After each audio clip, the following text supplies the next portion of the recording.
Pepe mi? Başıma dönüm. Sən bu futbolun başını bırax məncə. Sən bu futbolun başını bırax. Sən girişmisən bu siyasətə, girişmisən bu Fələstin-İsrail söhbətinə. Futbolu tam unutmusan sən. Arbeloya da belə uduzmaq olmaz da. Arbeloya da belə uduzmaq olmaz. Nə deyim sənə valla? Heç bir şey. Dostlar, hamıya salam, hər vaxtınız xeyir olsun. Fıdı Futbol kanalına xoş gəlmisiniz. Əziz madridistalar, əziz kulelər, ümidvaram ki, yaxşısınız, işləriniz qaydasındadır. Başqa cür ola da bilməz, çünki möhtəşəm Çempionlar Liqası həftəsindən sonra Fıdının videosuna baxırsınız. Bundan yaxşı nə ola bilər ki? Bu kontent sırf olaraq futboldan həzz alanlar, futboldan orqazm yaşayanlar üçündür.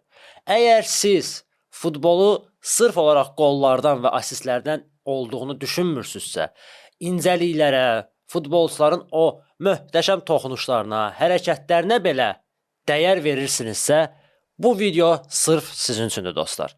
Ona görə başlayırıq. Səhifəmi izləyən, kanalımı izləyən hər bir madridistanı təbrik edirəm. Möhtəşəm qələbə qazandınız, möhtəşəm. Bir Barcelona azarkeşi olaraq mən bu oyundan həzz aldım və doğrudan da yaxşı mənada sözüm yoxdur. Yaxşı mənada sözüm yoxdur. Oyundan əvvəl biz demişdik ki, Real Madrid Manchester City qarşısında aciz qalacaq. Bunu hamımız boynumuza almışdıq əslində və əksər Real Madrid azarkeşləri də bunu boynuna almışdılar. Hamımız bilirdik ki, Real Madridin yetərincə qədər itkiləri var idi və ən əsas məsələ Mbappési yox idi və City-də demək olar heç bir itki yox idi və City bu oyunda qələbə qazanmalı idi. Amma bu olmadı. Thierry Henry'nin sözünə qüvvət, o oyundan sonra bildirdi ki, bilmirəm Real Madridin formasında nə var, onu hazırlayan zaman o formaya nə əlavə eləyirlər, onu sapına və yaxud quruluşuna nə əlavə eləyirlər. Amma o formanı geyinəndən sonra avtomatik olaraq başqa bir şeylər baş verməyə başlayır. Ya, belə də oldu. Belə də oldu. Bir daha təbrik edirəm sizi. Arbeloa Pep Guardiola oldu. Guardiola isə Arbeloa oldu. Yəni, Arbeloa'nın Guardiola'ya belə futbol dərsi verməsi mənə görə absurddur. Arbeloa o səviyyədə baş məşqçi deyil ki, Guardiola'ya futbol dərsi versin. Amma verdi. Nəyə görə verdi? Bunu aydınlaşdırmaq üçün oyunu analiz etmək lazımdır. Oyuna baxmaq lazım idi. İlk 10 dəqiqədə Manchester City Real Madridi o dərəcədə bərk sıxdı ki, məndə elə hisslər yarandı ki, ilk 10 dəqiqədən sonra, yəni bu vaxt ərzində Real Madrid o qədər aciz idi ki, City'nin qarşısında. Mən düşündüm ki, yəni birinci hissədə azı City ikisini vuracaq. Azı. İkisi belindədir, sabaha kimi. Doku soldan, Semenyo sağdan sıxırdı, Bernardo Silva ortadan. Dedim, yox, bu Real Madrid bacarmaz bu City ilə. Gecə-tezə City qolun vuracaq. Amma nələr baş verdi?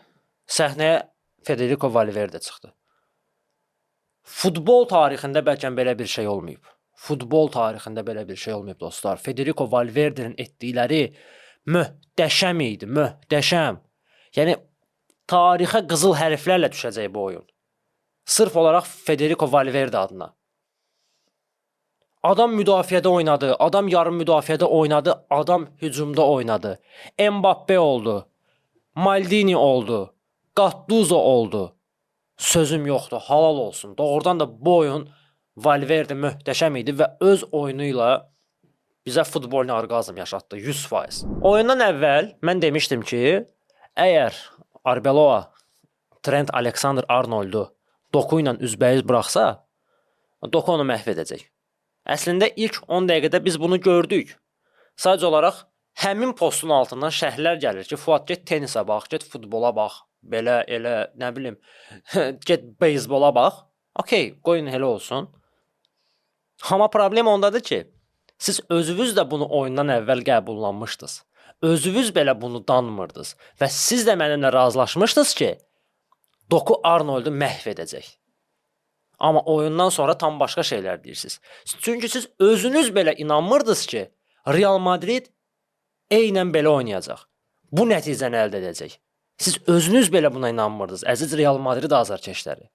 Bəli, bu o demək deyil ki, siz komandanıza inanmırsınız və yaxud komandanızdan belə sönmüsünüz və yaxud küsmüsünüz. Yox, hər şey göz qabağındaydı. Obyektiv olmaq lazım idi. Bu oyunda Real Madridin şansı yox idi.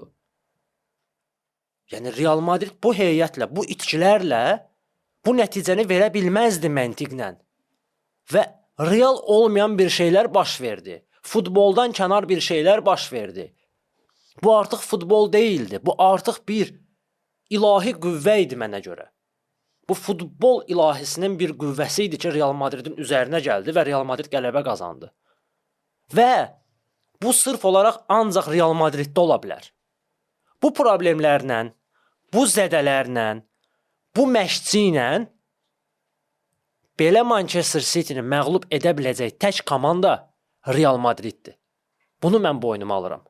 Real Madridin yerinə Barcelona olsaydı, Manchester United olsaydı, Bayern München olsaydı, PSG olsaydı, nə bilim Chelsea olsaydı, fərq etmir. İstənilən top klubu olsaydı, City ilə oyundakı performansı göstərə bilməzdi. Əminliklə deyirəm. Burada baş verənlər, meydanda baş verənlər sırf olaraq futboldan kənar bir şeylərdir. Bu ancaq Real Madridə məxsusdur. Bunu boynumuza almalıyıq. Bu Real Madridin aurasıdır. Bu Real Madridin mentalıdır. Təəssüflər olsun ki, bu mental bəzən Barsada çatışmır. Bax, Real Madriddə sevdiyim budur. O mental, o qalib ruhu, o aura Real Madridi o pis vəziyyətdən çıxarda bilir. Amma əslində biz demişdik ki, o aura son vaxtlar Real Madriddə itib. Amma City ilə oyunda həmin o qalib ruhunu, o Santiago Bernabeu aurasını Real Madrid yenidən özünə geri qaytardı. Manchester City haqqında danışmaq istəyirəm. Manchester City-nin heyətinə baxırıq və deyirik ki, bu heyət hal-hazırda istənilən rəqibi məhv edə bilər və etməlidir də. Möhtəşəm heyətləri var. Amma oyun yox və nəticə yoxdur. Biz hamımız çox gözəl bilirik ki, Pep Guardiola yorulub. Pep Guardiola futbolun başını buraxıb. Adam mental olaraq yorulub və dincəlmək istəyir. Pepin ən böyük səhvlərindən biri o oldu ki, Pep mövsüm sonunda Manchester City-ni tərk etməli idi. Amma etmədi. Yenidən qalıb özünə vızv atdı, ruslar demiş ki, mən yenidən özümü göstərəcəm və istədiyim nəticəni əldə edib gedəcəm. Amma görürük ki, yox, Pep artıq həminki Pep deyil. Heyətlə bağlı onu deyə bilərəm ki, Pep çox belə hücuma meyilli bir heyətlə çıxmışdı. Qəribə bir taktiki sxemlə oynayırdı. Semenyo və Haalandı hücumun mərkəzində oynadırdı. Amma özümüz də çox gözəl bilirik ki, Semenyo sağ cinaha meyillənirdi. Çünki o sağ cinah hücumçusudur. Və orada Savinho ilə birlikdə nələrsə etməyə çalışırdılar. Amma edə bilmədilər. Və onların qarşısında kim idi? Mendy. 5 ildir futbol oynamayan Mendy Semenyo ilə Savinho'ya şans vermədi. Manchester City-nin heyətində ən yaxşı oynayan oyuncu Jeremy Doku idi. Az da olsa nələrsə etməyə çalışırdı. Az da olsa hücumda kəsərli olmağa çalışırdı və bu bacarırdı onu. Və nələrsə baş verə bilərdi. Arbeloa gördü ki, Doku Arnold'u yeməyə başlayır və Valverde'ni köməyə göndərdi. Arbeloa bunu gördü. Arbeloa dedi ki, Valverde, sən Arnold'a kömək elə, onu tək buraxmayın. Onu tək buraxsaz Doku onu yeyəcək. Və Valverde ilə Tchouaméni həmişə Arnold'u sığortalayırdılar. Amma Pep Guardiola nədənsə görmür ki, bu yazıq Jeremy Doku'nun üstünə 3-4 nəfər birdən düşür və ona kömək lazımdır. Bernardo Silva kayıfdadır, yox idi oyunda. Çıxmışdı. Bu Savinho'dur, Semenyo'dur. Onlardan birini at da Doku'nun yanına. At Doku'nun yanına ki, ona kömək eləsinlər. İki sürətli hücumçuya qarşı Valverde yox, istəyirsən Dani Alves'i, nə bilim, Maldini'ni gətir, xeyri yoxdur. Yəni onlar nəsə fikirləşəcəkdilər orada. Yəni Semenyo ilə və yaxud Savinho olsun. Doku tandemi sol cinahda Real Madriddə problem yaşada bilərdi. Amma Pep Guardiola heç də etməyə cəhd etmədi. Rodri dayaq yarım müdafiəçisi, vaxtı ikən qızıl topun qalibi. Bəli, zədə aldı, ağır zədədən qayıtdı, amma həminki Rodri deyil. Primitiv ötürmələr, heç bir kreativlik yox, mövqe seçimi yox. Ümumiyyətlə City nə etmək istirdi mən anlaya bilmədim. Yəni siz əgər anlamısınızsa şərhlərdə yazın zəhmət olmasa. Yəni City'nin oyununu tuta da bilmədim ki, mən ona nəsə analiz bir şey deyəm ki, City nələrsə etmək istəyirdi. Haaland yox idi oyunda. Bu da sizə Haaland Mbappe tartışması türklər demiş. İndi bəziləri yazacaq ki, Fuad, Mbappe mərkəz hücumçusu deyil, Haaland isə mərkəz hücumçusudur. Onların müqayisəsi düzgün deyil. Niyə düzgün deyil? İndi Haaland pis oynadı deyəndə sizə belə sərf edir demək. Amma özünüz həmişə deyirdiniz ki, Haaland və Mbappe hal-hazırda dünyanın ən yaxşı oyunçularıdır. Haaland da dünyanın ən yaxşı oyunçusu. 2026-cı ildə cəmi 4 qol vurub Haaland. Yəni Haalanda top vermə, heç kimdir o. Amma Mbappe kimdənsə top istəmir. Mbappe gedib özü topu götürür, özü nələrsə həll eləməyə çalışır. Mbappe və Haalandın müqayisəsi yersizdir və doğrudan da Mbappeyə təhqirdir. Mbappe bəlkə də Messi, Ronaldo generasiyasından sonra gəlmiş ən güclü futbolçudur mənə görə. Baxmayaraq ki, rəqibin heyətində oynayır, amma bunu boynumuza almalıyıq. Mbappe kimi hücumçu yoxdur hal-hazırda. Mbappe kimi hücuma meyilli oyunçu yoxdur hal-hazırda. Mbappe tək oyunun taleyini həll edə bilər. Necə ki, ötən mövsüm City'yə qarşı oyunlarda həll etmişdi. Haaland hardaydı? Hə, ola bilər sevgilisi ilə TikTok videoları çəkirdi, ola bilər. Amma Mbappe'də bu yoxdur. Və Mbappe'ni buradan təbrik etmək istəyirəm. Ester Esposito da sevgili oldu və bunu ona heç zaman bağışlamayacağam. Haqqımı halal etmirəm. Mən o qızı ona yaraşdırmıram. Nəysə.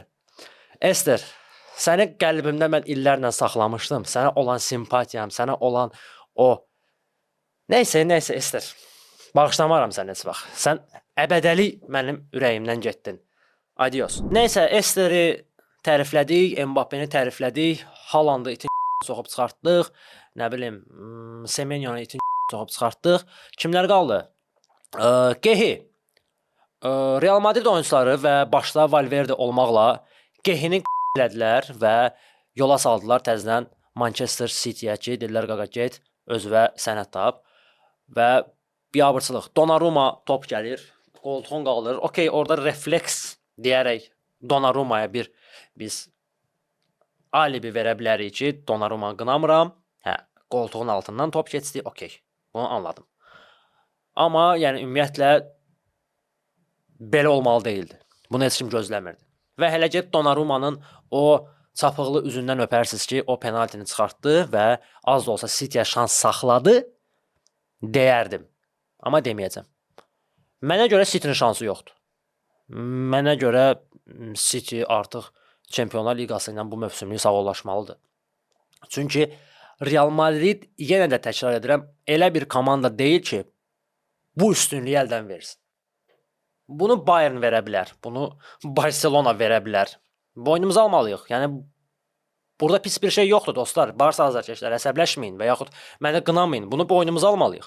Bunu Chelsea əldən verə bilər, bunu Manchester United əldən verə bilər, amma Real əldən verməz. Əminliklə deyirəm, Real əldən verməz bunu. Əgər versə, deməli ki, Arbeloa onun, nə bilim, 7 bəcdadını söyləmək lazım ki, bu nəticədən sonra bu oyunu əldən verdin sən.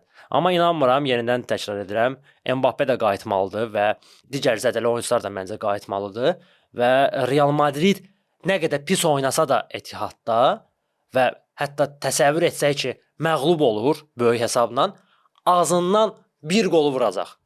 Bir qolu Real'ın var. Mən belə düşünürəm, Real mərhələ verməz. Madriddən yollanırıq İngiltərəyə dostlar. Newcastle, Barcelona. Biraz pozitiv olduq, biraz dedik güldük, kifayətdir. Keçirik qəmgin notlara, major notlarla verilişimizə davam edirik. Araujo sağ cinah müdafiəçisi kimi oynadı və biz az da olsa Xavini yad etdik, Xavinin dönəmlərini yada saldıq. Nəyə görə Araujo sağ cinah müdafiəçisi kimi oynayırdı dostlar? Kim bilir? Bilmirəm, siz bilirsiniz yoxsa yox, amma mən bilirəm. Felix zəng elədi, dedi ki, brat, həll eləmişəm. bu oyunu satmışıq. Ona görə Arauxonu sağda oynadıram. Yox, əslində belə deyildi, kaş ki belə olardı. Ən azından pul gələrdi. Erik Garcia oyundan əvvəl ağrılar hiss eləmişdi. Bilmirəm, mədəsi ağrımışdı, harası ağrımışdı. Yəni son vaxtlar Barça oyunçularında bu tez-tez olur. De Jong'un da mədəsi ağrıyırdı. Kiminsə nə apendisi tutmuşdu. Ferran Torresin apendisi tutmuşdu. Nə idi? Yəni futboldan kənar nə xiyarskoy hadisələr varsa, hamısı Barça oyunçularının başına gəlir. Bu təəccüblü deyil. Nəysə, Erik Garcia yox idi və Arauxonu Flick sağda oynatdı. Nəyə görə? Ona görə ki, bilirdi ki, Flick Arauxo rəxid topla oynaya bilmir və o pressing qarşısında aciz qalacaq. Ona görə məcbur onu sağ cinaha atdı və Maldini ilə Kubarsini müdafiənin mərkəzinə qoydu ki, komanda pressingdən rahat şəkildə çıxa bilsin. Sol cinahda isə Joao Cancelo idi ki, bu da artıq bir şablon bir mövqe idi. Biz hamımız bilirdik ki, orada Joao Cancelo olacaq. Nəyə görə belə oldu? Nəyə görə komanda qalib gələ bilmədi? Yadınızdadırsa, 2 çıxış öncə mən dedim ki, Barcelona Atletico Madrid oyununda Barcelona çox yüklənməməlidir və Flick Kral Kubokunu mövsümün uğurlarına görə, ən azı Çempionlar Liqasına görə qurban verməlidir. Flick bizi dinləmədi, Flick yenə də tərsliyinə saldı. Hələ mən o videonu kəsib atmışdım ona WhatsAppda, yenə də baxmadı, məni ignor elədi. Okey, bu səfərlik üzrü sayıram, amma gələn səfər onu bağışlamayacağam. Bildirmişdik ki, biz bu komandaya kubok lazım deyil və çox da yüklənməli deyilik. Amma Flick bizə qulaq asmadı, Flick elədiyini elədi, Pedrini at kimi qaçızdırdı, Rafinyanı at kimi qaçızdırdı, Yamalın dağıtdı və komanda artıq yorğun idi. Biz bu yorğunçuluğu Bilbao ilə oyunda artıq görmüşdük və hiss etmişdik bunu. Sadəcə olaraq bizim bəxtimiz onda gətirdi ki, Bilbao da yorğun idi və Bilbao da kubok oyunundan çıxmışdı. Əgər Bilbao özü belə svej olsaydı, burada lap Hikmet Sovetskinin sözü düşər. Svej sənə, sən Murat deyir, svej. Yəni Bilbao özü də svej olsaydı, Barsanın ödünü dağıdardı. Amma dağıda bilmədi, çünki özləri də yorğun idi. Nəysə, bu yorğunçuluq artıq 10-cu dəqiqədən görsənirdi. Yəni görsənirdi ki, komanda yorğundur.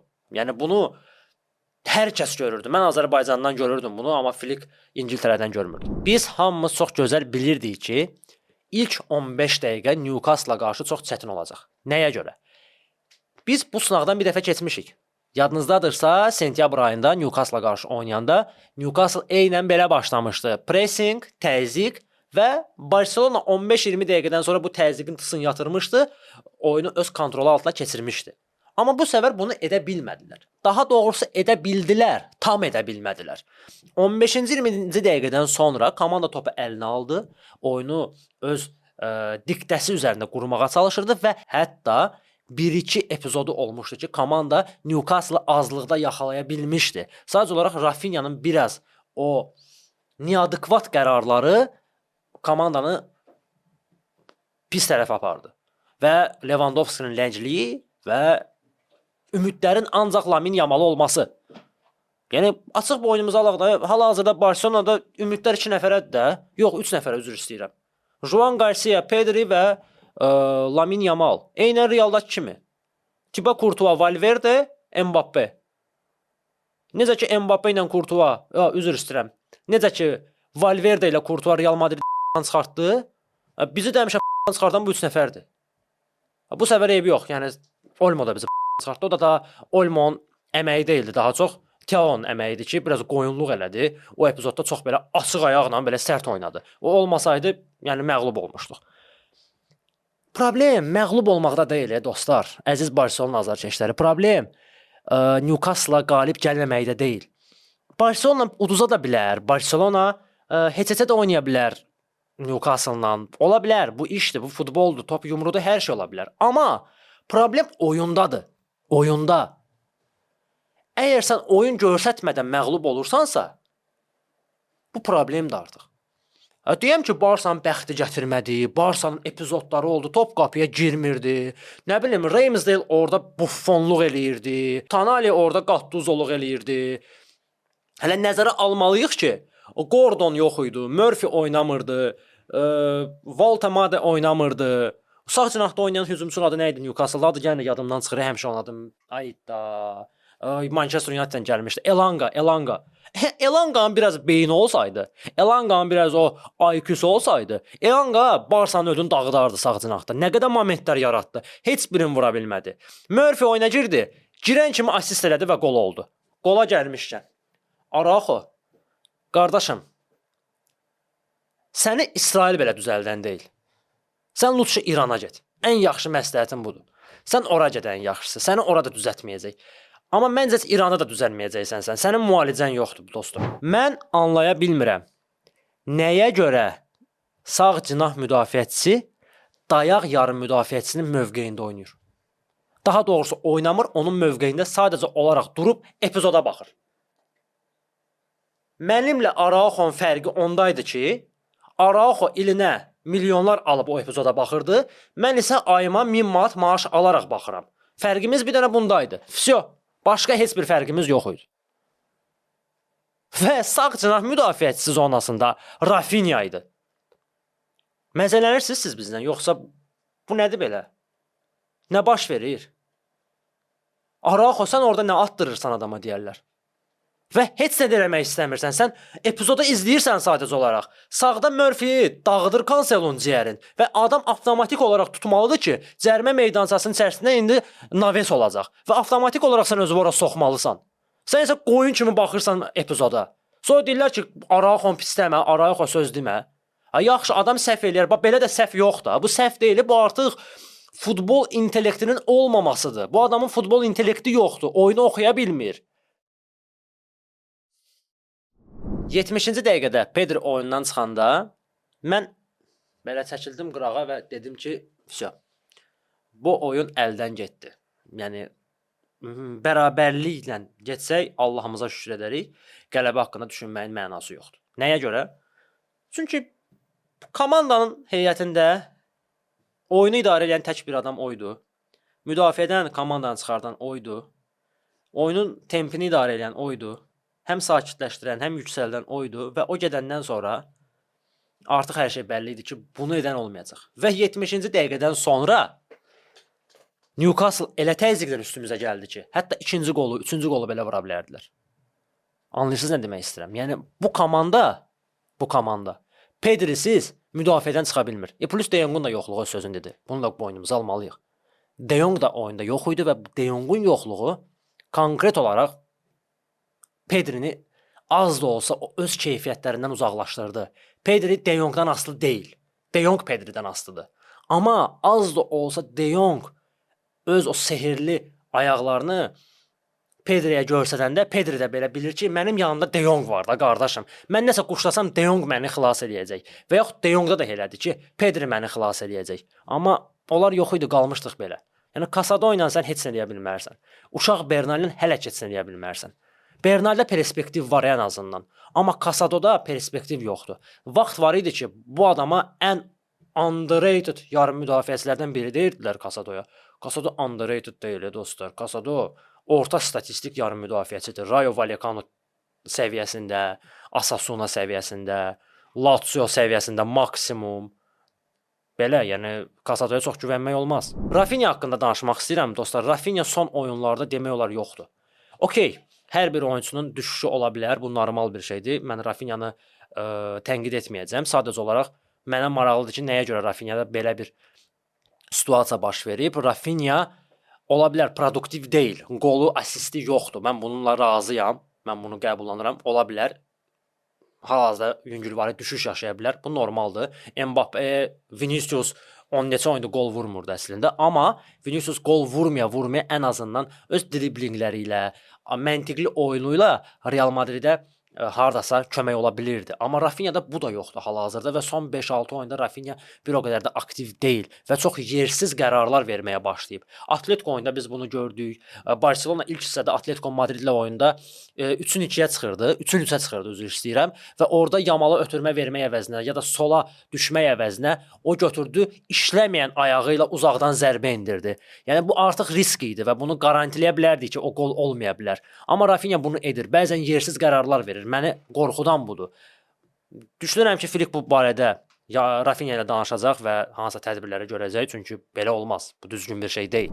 Flick haqqında danışmaq istəyirəm. Dostlar, Flick Barselonaya gələndə bir çamadanla gəlmişdi və çox sakit şəkildə gəlmişdi. Qatarla gəldi. İşin gördü birinci mövsüm, daxili treble elədi, çox super, əla. Amma biz Flick'in gəlməyinə nəyə görə sevinmişdik? Ona görə sevinmişdik ki, Xavi kimi bir panikor baş məşqçidən azad olduq. Şüvən və emosional bir baş məşqçidən azad olduq və mən sevindim ki, Barselonaya rasional, belə əsl yumruğun stola vuran bir kişi gəlib, dayday gəlib. Buna görə sevinmişdim. Amma hal-hazırda Flick nəsə elə dayday aurasını vermir mənə. Bilmirəm nə oldu. Bilmirəm bu Barsanın havasındandır, bu Barsanın çörəyindəndir, suyundandır. Flick çox emosionallaşıb. Yəni Xavi səviyyəsinə çatmağa az qalıb. Fikir vermisiniz buna? Adam Bayern München heyətində olanda, daha doğrusu başında olanda Barselonaya 8 gol vurur və üzü belə gülmür. Newcastle-la oyunda Barselonanın lehinə out vermirlər, adam az qala meydana dağıdır. Əslində bu yaxşı bir şeydir deyə bilərsiniz ki, yəni komandaya görə canı yanır, komandanı sevir, amma bu yaxşı bir şey deyil. Bu emosionallıqdır və bu avtomatik olaraq komandada, oyuncularda özgüvənsizlik yaradır. Sadə epizodlara belə aşırı reaksiya vermək, aşırı emosiya göstərmək Flick kimi baş məşqçiyə yaraşmaz və Barselonanın baş məşqçisinə yaraşmaz. Və ümid edirəm ki, Flick bunu da düzəldəcək öz üzərində. Ümid edirəm ki, Flick ən azından bir psixoloji olaraq sakitləşəcək, emosional olaraq sakitləşəcək. Çünki bu belə getməz. Başa düşürəm, indi Barsa vəziyyət yaxşı deyil. Həm maddi cəhətdən, həm heyət cəhətdən problemlər yaşayırıq və buna dözmək üçün insanda ürək lazımdır. Flick əlbəttə ki, robot deyil, o da insandır və bəzi şeyləri götürməyə bilər. Amma sakitləşmək lazımdır, biraz relaks olmaq lazımdır. İkinci oyun haqqında onu deyə bilərəm ki, Barsa Camp Nou-da Newcastle-ın ödün dağıtmalıdır, variant yoxdur. Əslində Barselona məğlub olsaydı belə, 1-0-lıq hesabla belə Barsa Camp Nou-da oyunun taleyini həll edəcəkdi. Bu normal idi. Amma 1-1'lik hesab komandanı demək olar rahatlatdı. Çünki Newcastle-ın bir şansı var idi. Newcastle öz evində bu şansdan istifadə etməli idi. Ən azı Barselonanı 2 top fərqi ilə məğlub etməli idi ki, Camp Nou-da nəyəsə ümid etsin. Amma hal-hazırki durumda, hal-hazırki hesabla Newcastle-ın Barcelona qarşısında şansı yoxdur və olmamalıdır. Əgər Newcastle Barcelona bu mərhələdə aşsa və keçsə, yəni bu fiaskodur. Bu fiaskodur və burada artıq deyiləsi sözüm olmaz. Çünki biabırçılığın dibi olar bu. Yəni bu gərək futbol ilahiləri necə ki Real Madriddə birləşdilərsə, Real Madridə kömək oldularsa, gərək Newcastle-da elə kömək olar ki, bir futbol möcüzəsi yaşansın. Ona görə Barcelona'dan qələbə gözləyirəm və Barcelona'nı artıq 4-1 finalda görürəm. Xavi haqqında danışmaq istəyirəm, dostlar. O deyir, məsələ var ki, deyir, hörməti qazanmaq üçün illər lazımdır, nə bilim, aylar lazımdır. Amma o hörməti itirmək üçün saniyələr kifayət edir. Xavini biz belə nümunə olaraq görsədə bilərik. Xavi Barcelona'nın oyuncu kimi bir əfsanəsi idi. Və olacaq da mənə görə, mən Xavini belə rahatlıqla o əfsanələr arasından çıxartmaram. Amma Xavinin son günlərdə etdiyi hərəkət doğrudan da yaxşı bir hərəkət deyildi və kişilikdən kənar bir hərəkət idi. Mən belə sərt danışacağam. Mən özüm Laportaya qarşıyam, Laportanı sevmirəm. Amma hal-hazırki namizədlər arasında Laporta ən idealıdır və ən adekvatıdır. Hal-hazırki namizədlər arasında. Və okey, sənin seçimin Laporta yox, Font ola bilər. Bu normal bir şeydir. Hər kəsin öz şəxsi seçimi var. Bunu hörmətlə qarşılamaq lazımdır. Amma sən apardığın mübarizə düzgün bir mübarizə deyil. Seçkilər qabağı sən elə bir mətbuat konferansına müsahibə verirsən ki, elə bir sözlər işlədirsən ki, bu bütün medianı sirkələməyə başladı. Hər kəs bu xəbərdən danışdı. Messi haqqında nəsə danışdın, o Xavi, Laporta haqqında arasında baş verən hadisələr haqqında nələrsə danışdı. Uzun-uzadı danışdı. Yəni Laportanı çıxartdı da Karoçədə, belə deyək də.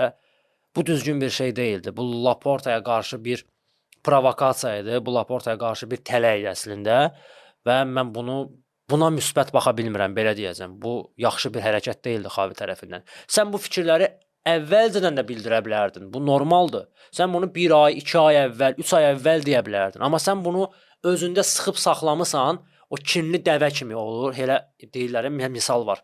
Bəzi insanlar var ki, bəzi şeyləri yığır. O lazım olan moment həmin adamın üzünə vurur ki, yəni sən busan da, yəni başa düşdün? Yəni ən cındırskoy hərəkətdir də o. Ya Xavi eynən bunu elədi. Sən bunu deyəcəydinsə, elə bunu bir il əvvəl deyərdin. Və sən özün bilirsən ki, hal-hazırda komandanın yaxşı durumu deyil. Komanda psixoloji olaraq, mənəvi olaraq, maddi olaraq yaxşı vəziyyətdə deyil və sən komandanı fikirləşib ən azından bunu indilərdə yox, lap tez də deyə bilərdin, ümumiyyətlə deməyə də bilərdin və yaxud seçkilərdən sonra deyə bilərdin ki, komandada atmosfer korlanmasın. Bu xəbər əgər biz eşidiriksə, biz bu xəbər haqqında günümüzdə burada danışa biliriksə, bunu Barsa oyunçuları artıq çoxdan bilir və onlar özləri bunun şahidi olublar. Və avtomatik olaraq, psixoloji olaraq Barselona oyunçuları mental olaraq sınırlar. Sən özün də bilirsən ki, komandanın çətin oyunlar gözləyir. Atletico məğlubiyyətini yaşadıq. Atleticoya qarşı comeback edə bilmədik. Newcastle-la çətin oyunlarımız gəlir. Çempionlar Liqasında yolumuz davam eləyir. La Liqada yolumuz davam eləyir. Sən komandaya dəstək olmaq əvəzinə, nəsə story paylaşaraq, nəsə post paylaşaraq dəstək olmaq əvəzinə belə bir badalaq vurursan. Bu Laportaya qarşı olan bir propaganda deyil. Bu Laportaya vurulan zərbə deyil. Bu ümumən komandaya vurulan zərbədir. Yenidən təkrar edirəm. Mən Laportanı sevmirəm. Zəhləm gedir ondan və onun Barsa prezidenti olmağını istəmərəm əslində. Amma faktiki olaraq hal-hazırki namizədlər arasında ən idealı odur. Başqa variant yoxdur. Dostlar, hər birinizə təşəkkür edirəm videoya baxdığınıza görə. Şərh yazmağı, videonu bəyənməyi unutmayın. Bu mənim üçün çox önəmlidir. Onu eləsəz çox sevinərəm. Öz fikirlərinizi bildirin. Barsa Newcastle oyunu haqqında öz hesab təxminlərinizi də bildirə bilərsiniz. Hansı hesabın olacağını düşünürsünüzsə, yazın şərhlərdə, oxuyaq, cavab verək. Və ən əsas məsələ, Barsa Newcastle oyununa biz fan klub olaraq toplaşırıq. Dəhşəm bir atmosfer yaradacaq dostlar. V10 pub'ı dağıdacaq yaxşı mənada. İndi V10 pub'un administrasiyası baxacaq, administrativ heyəti baxacaq ki, nəyi dağıdasınız qardaş, çörəksiz qoyasınız bizi. Yox, yaxşı mənada pub'ı dağıdacaq, möhtəşəm atmosfer yaratmışıq. Ailə atmosferi. Əgər sizin yanınızda balaca körpəniz, uşağınız, qardaşınız, bacınız Barselona azarkeşidirsə, onları da belə rahatlıqla yanınızda gətirib bizimlə bir yerdə oyuna baxa bilərsiniz. Artıq məkanımızı dəyişmişik və elə bir məkanda oyunlara baxırıq ki, ailəvi şəkildə də bizimlə bir yerdə oyunlara baxa bilərsiniz. Özümüzdə ailəvi şəkildə gələcəyik. Tanışlarımız, dostlarımız, öz yoldaşları ilə, nişanlıları ilə və digər onlara yaxın olan insanlarla bir yerdə gələcəklər. Və hətta onu deyim ki, sizin üçün kiçik bir sürprizimiz olacaq. Yəni verəcəyimiz hədiyyələrdən savayı onu demək istəyirəm. Çox sevdiyiniz bir şəxs bizimlə bir yerdə olacaq və onu da orada görə bilərsiniz. Ona görə siz də bizimlə bir yerdə olmaq istəyirsinizsə, bu gözəl gecəni bizimlə bir yerdə yaşamaq istəyirsinizsə, mütləq şəkildə yerinizi rezerv edin. Əlaqə vasitəsini şərh bölməsində bərkidəcəm. Oradan klik edərək birbaşa WhatsApp-dan yaza bilərsiniz. Visca Barsa, Visca Catalunya.